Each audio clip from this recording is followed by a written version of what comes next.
चलिए अब आगे बढ़ेंगे, रुख करेंगे जम्मू कश्मीर की खबरों की ओर, जहां जम्मू डेवलपमेंट अथॉरिटी की तरफ से पहले से ही जम्मू बस स्टैंड की बिल्डिंग को अनसेफ घोषित किया जा चुका है, लेकिन इस बिल्डिंग में अभी भी कामकाज जारी है। दुकानों के साथ यहां पुलिस चौकी और अन्य दफ्तर भी मौजूद हैं, जो किसी भी वक्त एक बड़ी दुर्घटना का शिकार हो सकते हैं।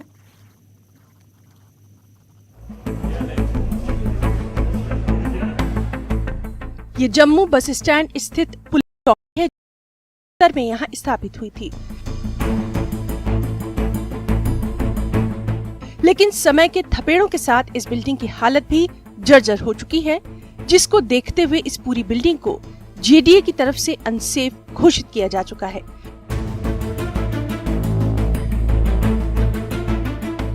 लेकिन इसके बावजूद न तो यहाँ से दुकानदारों ने अपनी दुकानें शिफ्ट की हैं, न ही यहाँ के सरकारी दफ्तर को दूसरे स्थान पर स्थानांतरित किया गया, जिससे यहाँ समस्त लोगों को खतरे के साए में काम करने पर मजबूर होना पड़ रहा है।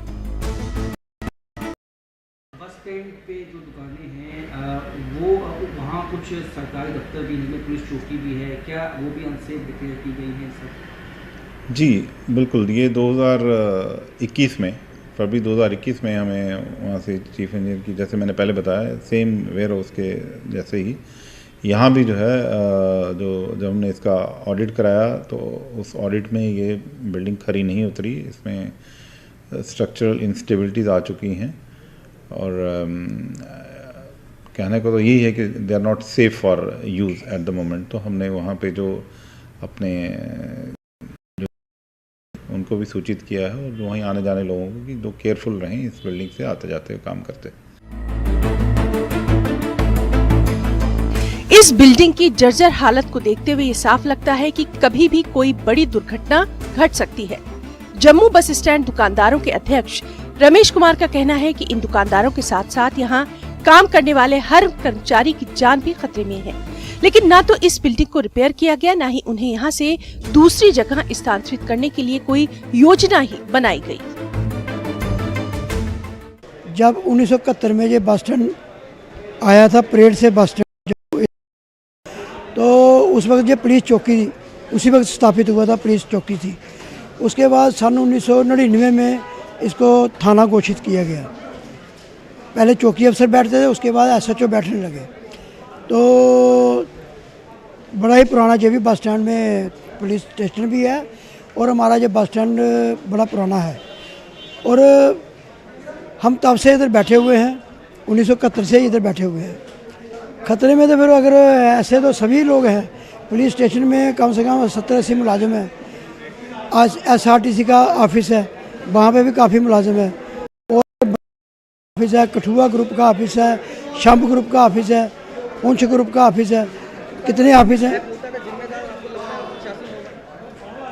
Yes sir.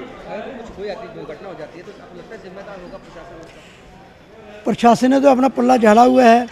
हमारे साथ बात करके हमें बोला था कि हम इस बिल्डिंग को रिपेयर करेंगे, तो 2-3 दिन के बाद वो उन्होंने रात को इधर वो बोर्ड लगा दिए, ये बिल्डिंग अनसेफ है। मगर उसमें उन्होंने अपना पल्ला झाड़ा हुआ है कि इधर लिखा हुआ है कि अगर कोई भी मिसहैपिंग हो जाएगी तो वो खुद ही जिम्मेवार होगा।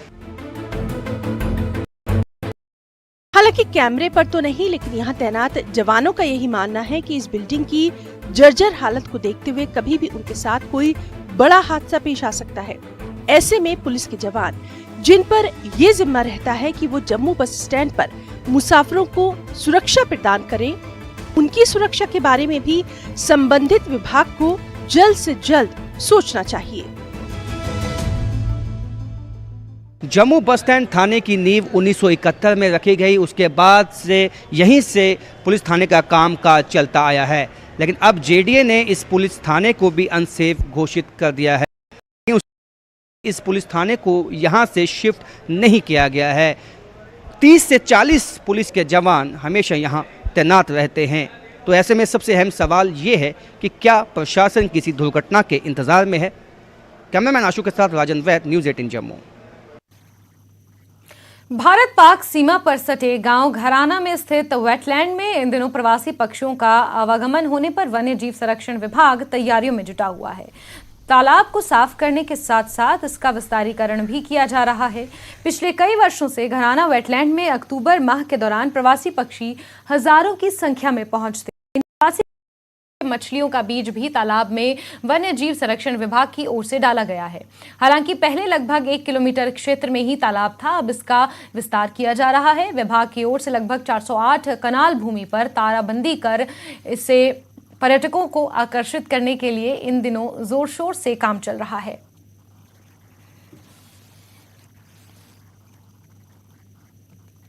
और इसी के साथ बुलेटिन में फिलहाल के लिए बस इतना ही, लेकिन जम्मू कश्मीर, लद्दाख और हिमाचल प्रदेश की तमाम खबरों को जानने के लिए आप जुड़े रहिए न्यूज़ 18 JKLH के साथ। नमस्कार।